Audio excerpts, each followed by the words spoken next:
Let the torch of freedom burn.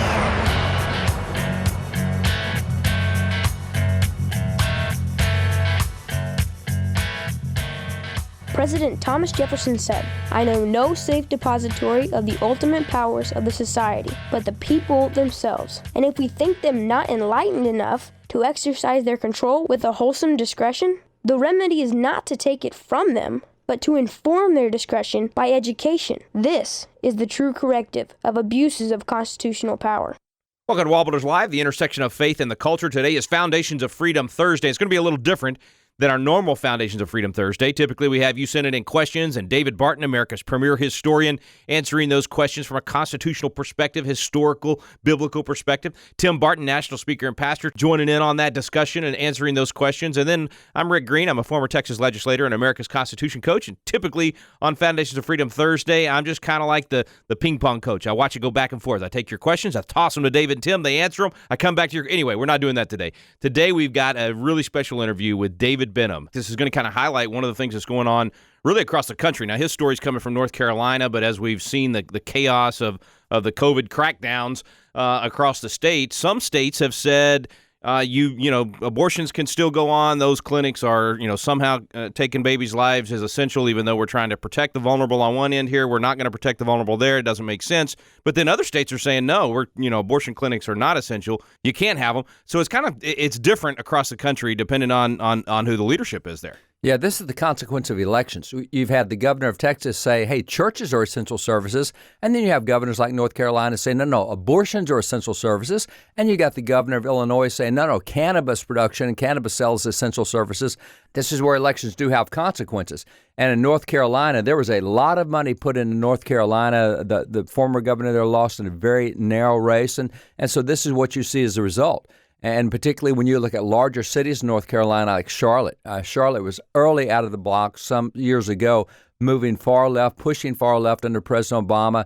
What happened with just let's have one bathroom, let's not have genders. They were on the very early lead of that.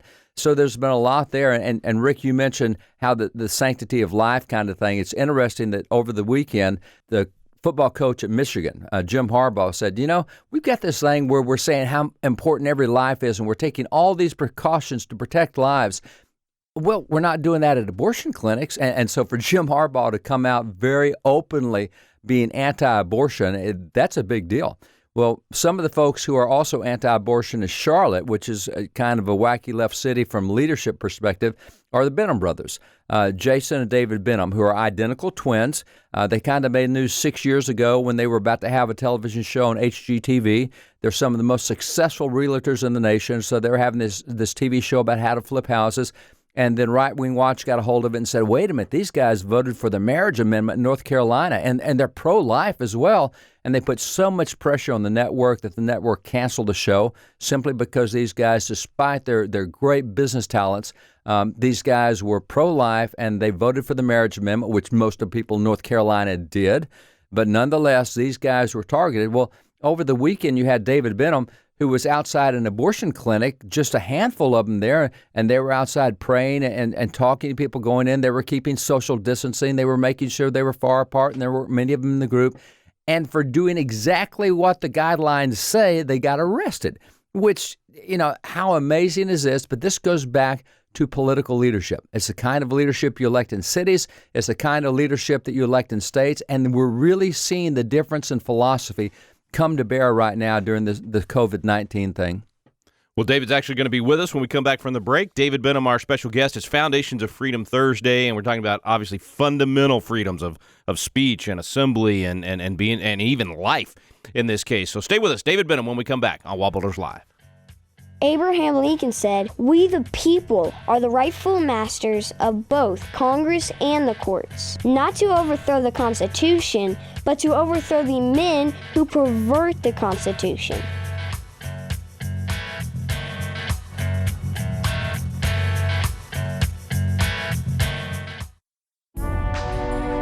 Many of you out there are under stay-at-home orders by your governor or your local health officials, and maybe you're looking for something to do during this time. One of the most important things you can do as a citizen is to make sure that you know your rights, you know when they've been violated, and you're the better prepared to defend and assert them. To do that, you've got to study the Constitution and the history behind it. Constitution Alive with David Barton and Rick Green does exactly that. We take you into the WallBuilders library, we bring all those resources to life, and then we go out to Philadelphia to Independence Hall, and right there in the room where the Constitution and the Declaration were put together, we bring it to life, we relive it, and we make sure that we as citizens know what our part is in preserving these freedoms for future generations. At this time in our nation, it is so important to know the proper role of government and what we as citizens should be doing at this time. If you haven't done Constitution Alive, check it out at wallbuilders.com. You can get the DVD set there. We'll get it out in the mail to you as soon as we can, and you can study it at home. Or you can go to constitutioncoach.com and become a Constitution Coach today. We've got a free license for you right now where you can sign up as a Constitution host and be the catalyst in your community to bring back these biblical and historical and constitutional values. And what you do is you sign up as a host, and then you get your friends and family together on Zoom. We coach you on how to do it, and you're able to create community and also study the Constitution at the same time.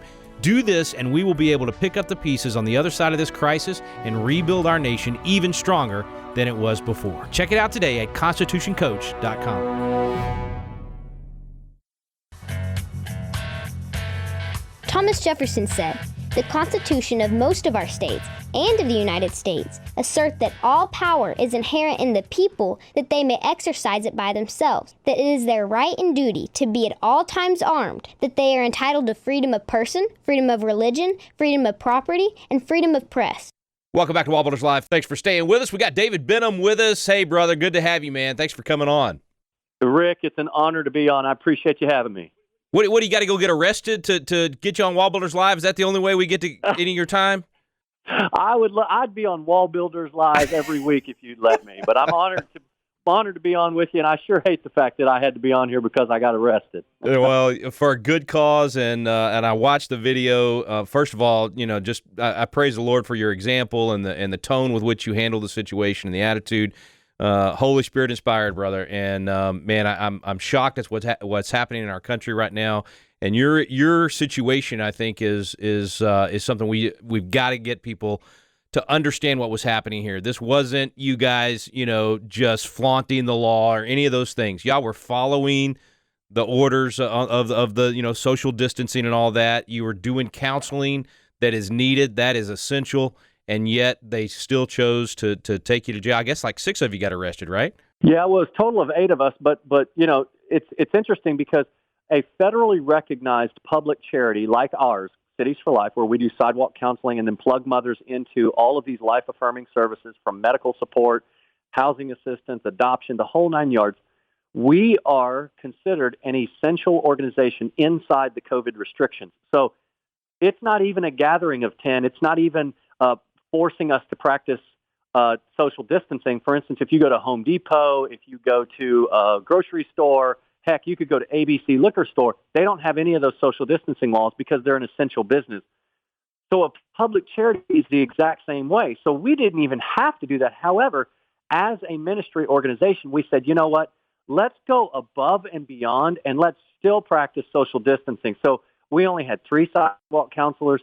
We actually took sidewalk chalk and marked off 10-foot increments so that we could stay socially distant just to go above and beyond. And yet, regardless of those 2 facts, I still got arrested. And once I got arrested, they started arresting others, and everybody was socially distant. And it was other people that were not even affiliated with Cities for Life that just happened to be there across the street praying on their own. Just think about, just address right now the practical aspect of this. Let's just look at the contrast. People can go to Home Depot and get the stuff to work on their yard or whatever they're gonna do. The abortionists can certainly go on killing babies. You guys are trying to serve someone that's in maybe the most difficult position of their life, making this incredibly difficult decision, and you're giving them life-affirming solutions and counseling and all of this help when they maybe feel like there's nobody else to help them. Yeah. And they want to take you out of that situation and not allow you to do that. So think of it this way, Rick. You look at the abortion facility, and this is the one in Charlotte is the busiest one in the Southeast, busier than Miami, busier than Atlanta. Inside the facility, people are packed into the waiting room. They're in the lobby, no social distancing. They're getting abortions, walking to their cars with escorts. No social distancing. Okay, so you've got all of that happening. Now, imagine a group of socially distanced sidewalk counselors that are there with hand sanitizer, very quietly, peacefully praying. And as mothers walk in and walk out, we simply offer them a choice. Ma'am, we're here to help you. Ma'am, if you come back out, we're still going to be here to help you and plug you into a mentor network. Now, they chose to arrest us. And that's why in the video, as you'll see on our Facebook page, BenhamBrothers.com, if you go into that, I said to the officer, I said, go into the abortion. If you're arresting me for breaking an order of 10, which I wasn't, I said, if you're arresting me, then go in the abortion facility and make the arrests in there. Yeah. But and then he said to me, he said, I think you heard it. He said, sir, I don't have the authority to go in there. And I said, yeah, but you got the authority to come out here and bully and intimidate us, which is exactly, Rick, what they were doing. And it's pro-life Christians across this country. It's not just Charlotte. It's happening in cities across the country. And what this is really showing is an eerie plan. It's almost like a calculated, orchestrated plan. Now, I know that they're not really orchestrating these things, but we certainly know spiritual forces are. But a plan to go against pro-life voices. It's clear viewpoint discrimination. It is absolutely government overreach, utilizing this COVID crisis that is real, that I am practicing social distancing. My family, we've stayed in our home. We are not going to worship services and all these other things. We're trying to honor these laws. But even when we are well within our constitutional rights on many levels, they're coming after us, and it's happening in cities all across this country.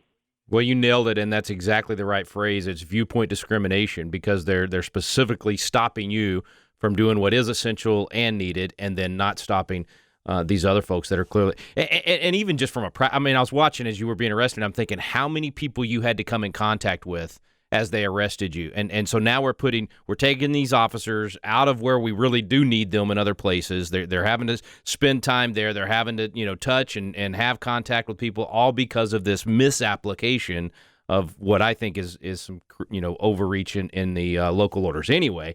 But it's just impractical too. I mean, it's putting more people at risk. So it doesn't make sense. And I think you're right. We got to raise awareness to the fact that there is a viewpoint discrimination here. We're more targeting churches and individuals that are exercising these constitutional rights and have a pro-life viewpoint than we are anybody else.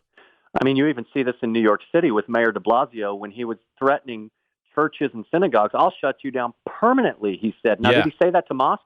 Were mosques exempt? Of course they were. He didn't say any of that to a mosque. Now, look, I'm all for if Muslims want to go and gather, but don't you dare, Mayor and other radical left governors, threaten churches and synagogues. It's abundantly clear what's happening. And here's what's also very telling. The Attorney General for North Carolina and 19 other attorneys general, 20 of them petitioned Washington, D.C. They petitioned our federal government to extend abortion access in the midst of COVID-19, including being able to have mail-in abortifacient pills sent out without a doctor's order. And this is insanity.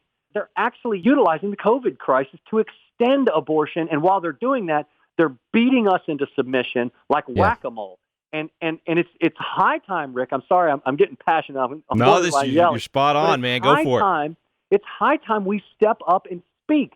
Dietrich Bonhoeffer, who 75 years ago was hung by a piano wire in Nazi Germany because he stood against an agenda to attack innocent people like the Jews and to destroy his nation, Germany. He stood against it. And it's high time that we stand. Dietrich Bonhoeffer said it's not enough to help hurting people, but we must also stop the things that hurt them.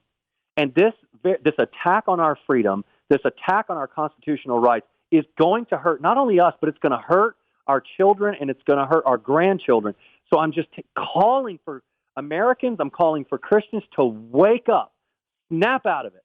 Let's be a voice. Let's stand for two things. Number one, our rights as American citizens. And number two, our responsibility as Christians to be a voice for the most vulnerable among us, the preborn. David, at the same time that they are trying to expand abortion and kill more babies, out of the other side of their mouth, they're talking about the reason they're implementing all these draconian measures is to save life. It's to save the vulnerable among us. How do you balance that? I mean, the most vulnerable among us are the unborn. Yeah. I thought Andrew Cuomo had become suddenly pro-life when he was saying all this stuff about every life matters. I'm telling you, it's a total depraved mind. You look at it in Romans chapter 1. We have denied truth. We have a darkened heart as a nation. We've displaced God. Now we are the gods of our, we are on the center of our own thrones of our hearts as a nation. Then we have a degrading passions and a depraved mind. We have a depraved mind when it comes to this. You look at it, Rick, we as Americans have taken drastic measures to alter our behavior to preserve our own lives.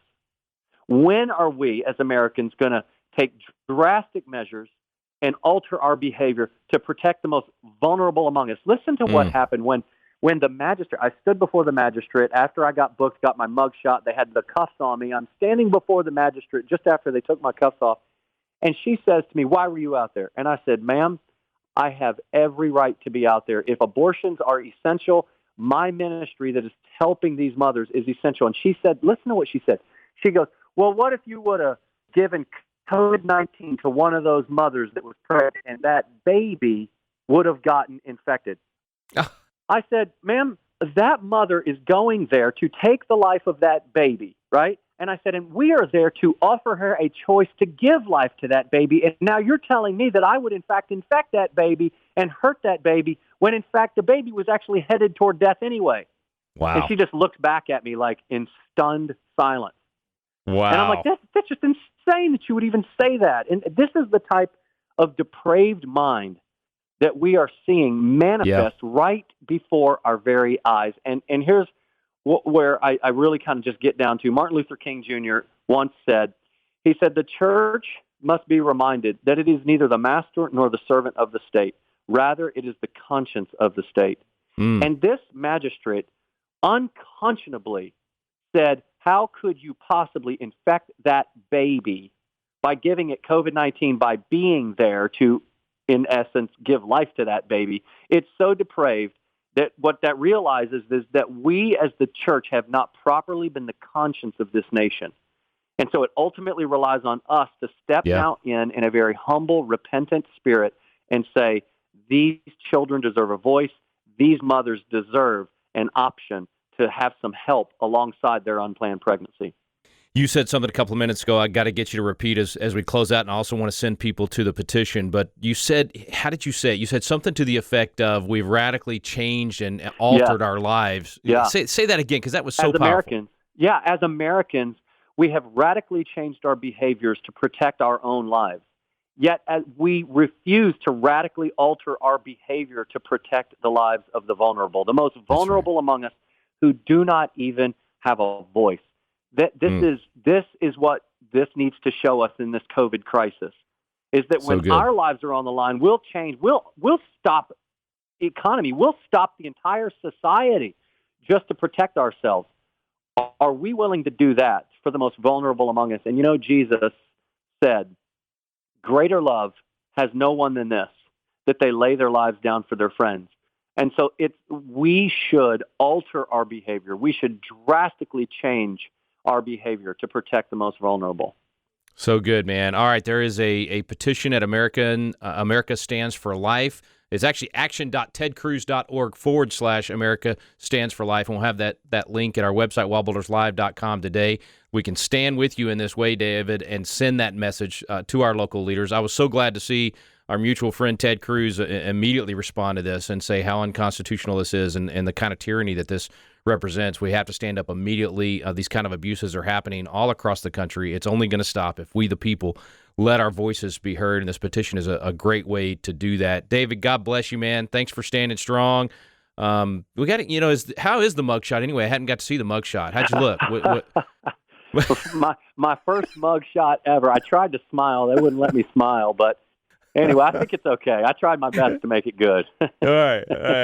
Well, hey, man, get back to us about the legalities here. Like, what's going to happen? Are they going to continue to press charges and all that? We'd love to have you back on in the coming weeks as we come to grips with this. Hopefully, it's a wake up call, man. I mean, hopefully, people will. That contrast that you just presented really, I think, can prick hearts and say, wait a minute, we're going to all this trouble to save the vulnerable among us, and yet we lose more to abortion every day than we'll lose to COVID and the entire process. Yeah. All right, brother. Appreciate you, man. Thanks for coming on. Let's do it again soon. Yes, sir. God bless you, Rick. That's David Benham. Stay with us, folks. We'll be right back with David and Tim Barton. President Calvin Coolidge said, The more I study the Constitution, the more I realize that no other document devised by the hand of man has brought so much progress and happiness to humanity. To live under the American Constitution is the greatest political privilege that was ever accorded to the human race.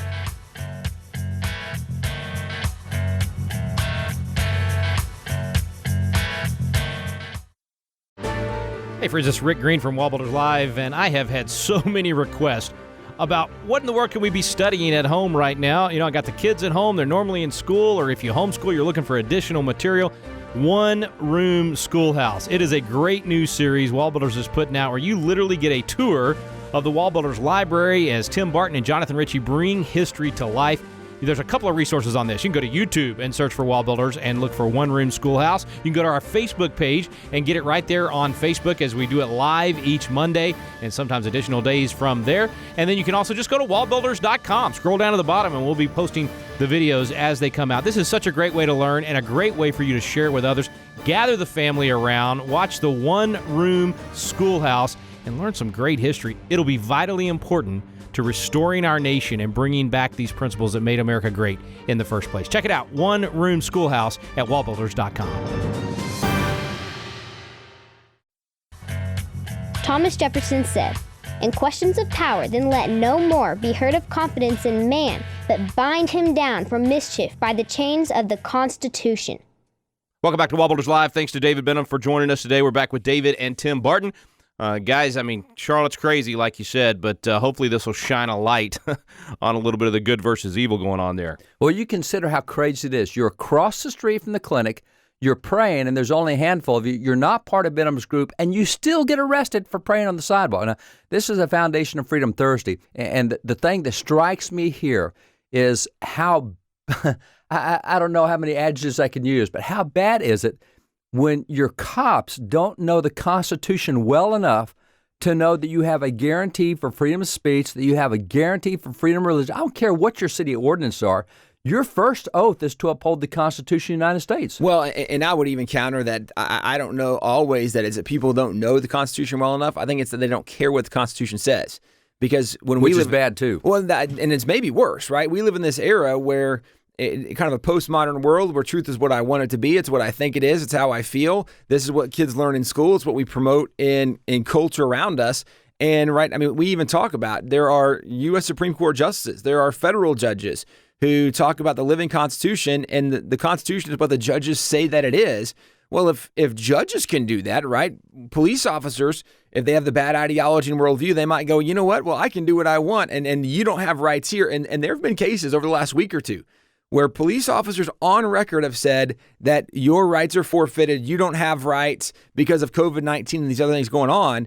Obviously, that's utterly ridiculous. It's not what the Constitution says, but in a culture and world that doesn't believe in truth anymore, it's not totally surprising that we don't uphold the Constitution, because there are principles, there are truth in the Constitution and rights in the Constitution that we would say have to be upheld. But now we're questioning what those are. I do want to point out the quote he had from Bonhoeffer that was so powerful. It's not enough to help hurting people. We must stop the thing that is hurting them.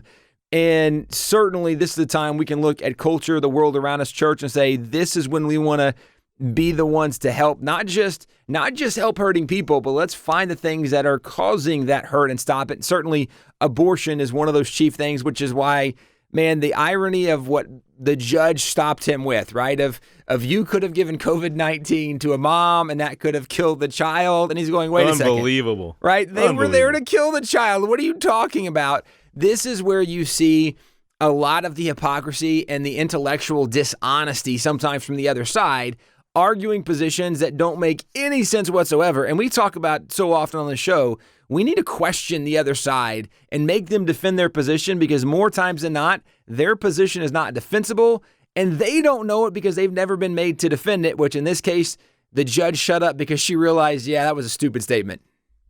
Well, knowing what's defensible and what's not is what Foundations of Freedom Thursday is all about, diving into those constitutional freedoms that we all enjoy, but we have to defend them. And to defend them, we have to know what they are. We have to know the proper way to constitutionally defend them. And if you actually go watch the video of David Benham being arrested, he's actually stating his constitutional rights in a very peaceful way and calm and collected and articulate. And I thought did a fantastic job. And frankly, has set a great example for us all across the country on how you live out your freedom.